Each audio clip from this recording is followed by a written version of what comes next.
We have two readings from the Gospels this morning. The first one comes from the end of Mark's Gospel, Mark chapter 16, reading from verses 1 to 8. When the Sabbath was over, Mary Magdalene, Mary the mother of James, and Salome bought spices so that they might go to anoint Jesus' body. Very early, on the first day of the week, just after sunrise, they were on their way to the tomb, and they asked each other, "Who will roll the stone away from the entrance of the tomb?" But when they looked up, they saw that the stone, which was very large, had been rolled away. As they entered the tomb, they saw a young man dressed in a white robe, sitting on the right side, and they were alarmed. "Don't be alarmed," he said. "You are looking for Jesus the Nazarene, who was crucified. He has risen. He is not here. See the place where they laid him. But go tell his disciples and Peter, he is going ahead of you into Galilee. There you will see him, just as he told you." Trembling and bewildered, the women went out and fled from the tomb. They said nothing to anyone because they were afraid. And then we turn to Luke's Gospel, and we hear an account of a story that happened later that day. Luke chapter 24, reading from verse 13 through to 35 on the road to Emmaus. Now that same day, two of them were going to a village called Emmaus, about 7 miles from Jerusalem. They were talking with each other about everything that had happened. As they talked and discussed these things with each other, Jesus himself came up and walked along with them, but they were kept from recognizing him. He asked them, "What are you discussing together as you walk along?" They stood still, their faces downcast. One of them, named Cleopas, asked him, "Are you the only one visiting Jerusalem who does not know the things that have happened there in these days?" "What things?" he asked them. "About Jesus of Nazareth," they replied. "He was a prophet, powerful in word and deed before God and all the people. The chief priests and our rulers handed him over to be sentenced to death, and they crucified him. But we had hoped that he was the one who was going to redeem Israel. And what is more, it is the third day since all this took place. In addition, some of our women amazed us. They went to the tomb early this morning, but didn't find his body. They came and told us that they had seen a vision of angels who said he was alive. Then some of our companions went to the tomb and found it just as the woman had said, but they did not see Jesus." He said to them, "How foolish you are, and how slow to believe all that the prophets have spoken. Did not the Messiah have to suffer these things and then to enter his glory?" And beginning with Moses and all the prophets, he explained to them what was said in all the scriptures concerning himself. As they approached the village to which they were going, Jesus continued on as if he were going further. But they urged him strongly, "Stay with us, for it is nearly evening. The day is almost over." So he went in to stay with them. When he was at table with them, he took bread, gave thanks, broke it, and began to give it to them. Then their eyes were opened, and they recognized him, and he disappeared from their sight. They asked each other, "Were not our hearts burning within us while he talked with us on the road and opened the scriptures to us?" They got up and returned at once to Jerusalem. There they found the 11 and those with them assembled together and saying, "It is true, the Lord has risen, and he appeared to Simon." Then the two told what had happened on the way and how Jesus was recognized by them when he broke the bread. Amen. May God bless to us these readings from his word. A friend of mine, when he was a minister in Glasgow, was also chaplain to a school for children with additional support needs. He told of the children doing an Easter service, and the part of Jesus was played by John, a boy in a wheelchair who could only move his hands a little and had some movement in his head and neck. When they did the Palm Sunday entry into Jerusalem, he was wheeled along while the others cheered and waved the palm branches. And when it came to the crucifixion, two people gently took John's hands and gently stretched out his arms. The story was read, and when it came to the part where Jesus bowed his head and died, John did exactly that. It was a very special moment which saw parallels between the struggles of young John and the suffering of Jesus on the cross. Many years ago, in my first charge in Logelly, I was also chaplain to a school for children with additional support needs. One year we had a joint Easter service with that school, Logelly North, and the mainstream primary school, Logelly South. And as part of the service, the children from Logelly North School played some music using special chime bars. Each chime bar played one note. You held it, and you went like that, and as you did so, an arm that was hinged struck the bar and sounded the note. So all you had to do to make your note was that.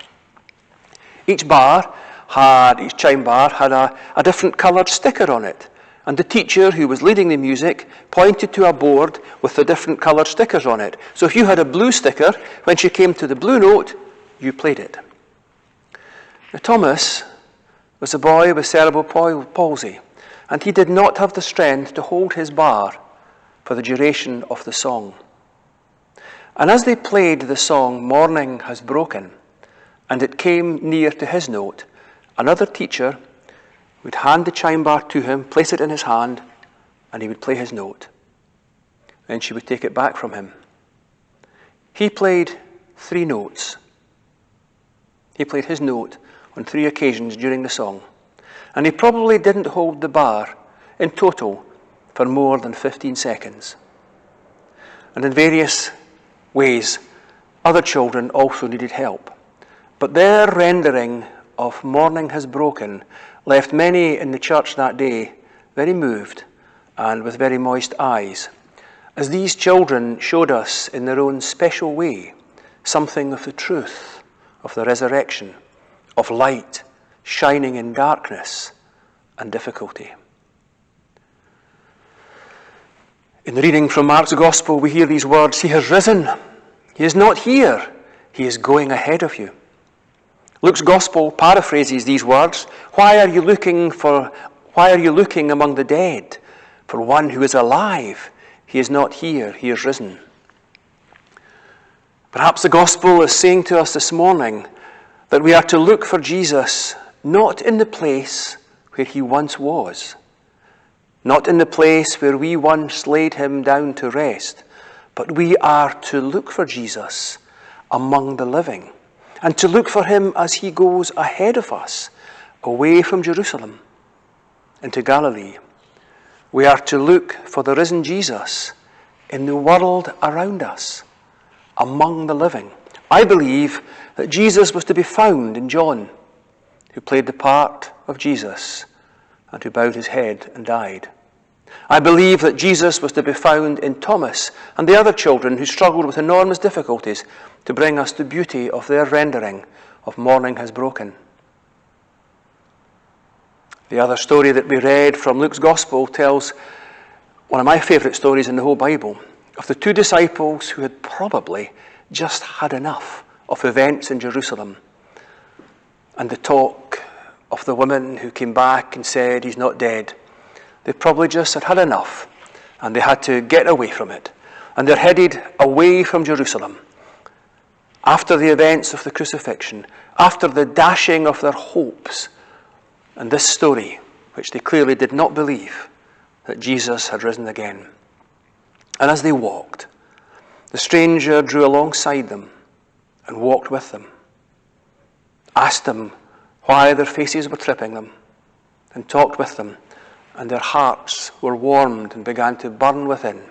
And then they shared a meal together, and in the breaking of the bread, they recognized the Lord who was risen. As we travel on our journey, including journeys outside and away from the church, we too can find that if we are open to such things, Jesus himself will draw near.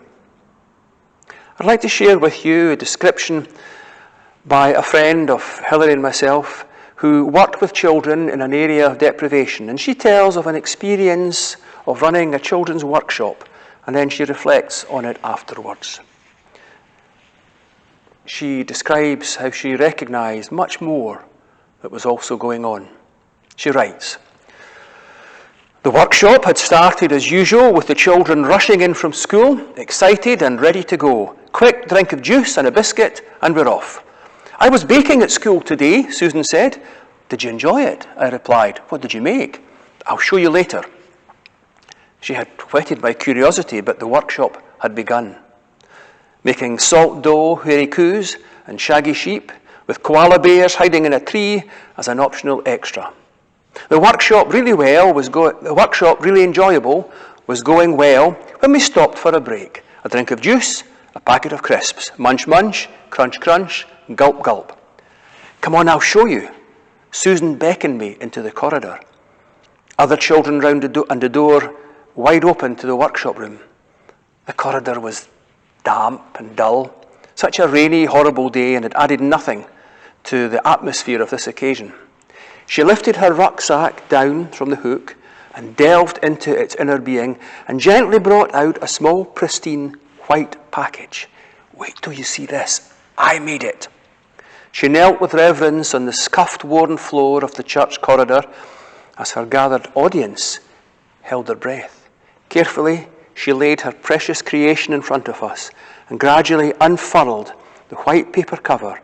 Her creation lay exposed for all to see, a smallish, white, marbled disc of peppermint ice. Her small, thin fingers lifted the fondant up so she could break off a couple of morsels. She laid the disc back on the floor and tipped the broken pieces into my hands, and thrusting eyes looked searchingly within my very soul. I took a piece between my fingers and held it for a brief second, aware of the preciousness of this moment, both for the child and for me, and for those who were around us but who seemed in a mist. I placed it in my mouth and said, "Oh, that's lovely. How very precious. Didn't you do well?" The beaming face of the child communicated that her satisfaction and pride in what she achieved was beyond the raw ingredients used that afternoon. I popped the remaining crumbs into my working shirt pocket and patted them as if to say, "They'll be safe there and treasured." The moment passed as moments do, and the flurry of "Can I get a bit? Can I get a bit?" took over, and then back to the salt dough and hairy-coos. And then reflecting on this later, our friend goes on to write, "A meeting place where 2 or 3 are gathered in my name. The dull, drab corridor, out of darkness shone a great light. Lifted her rucksack down from a hook, the removing of an everyday item and setting it apart for a holy use. Small white pristine cover, communion linen. Knelt with reverence in anticipation of something special or holy going to be shared. On a scuffed wooden floor, God, in the midst of brokenness and scuffed, worn-out lives, laid her creation in the midst of them. God the Father sends his Son, breaking off the morsels, the breaking of bread, broken for us. Those who were around but appeared in a mist. Even in amongst the everyday business of daily life, a time for one-to-one communion, served by a child in the midst of us. Kingdom moments in the middle of the housing estate. Did not our hearts burn within us? Was he not made known to us in the breaking of the bread?" I've known that story for many years. but I still find it very inspiring and very moving. And I share it with you this Easter morning as an example, a moment of the risen Christ being recognized as present in the ordinariness of life. The risen Jesus is dancing through the world, through the joys and the sorrows, through the hurts and the fears, and the hopes and the reconciliation. The risen Jesus is calling us once again to follow him in the dance of life, where we can find moments of his kingdom awaiting us in unexpected places. The risen Jesus is telling us that morning has broken. It is time to waken up and open our eyes and to look again for where he is as he dances through life. Dance then, he says, wherever you may be. I am the Lord of the dance, said he, and I'll lead you wherever you may be. I'll lead you all in the dance, said he. Let us pray. Give us courage, Lord Jesus, to get up and follow you. Give us vision, Lord Jesus, to see you present and at work in the world each day. Give us compassion, Lord Jesus, to roll up our sleeves and help. Amen. We listen now to Sidney Carter's hymn, Lord of the Dance.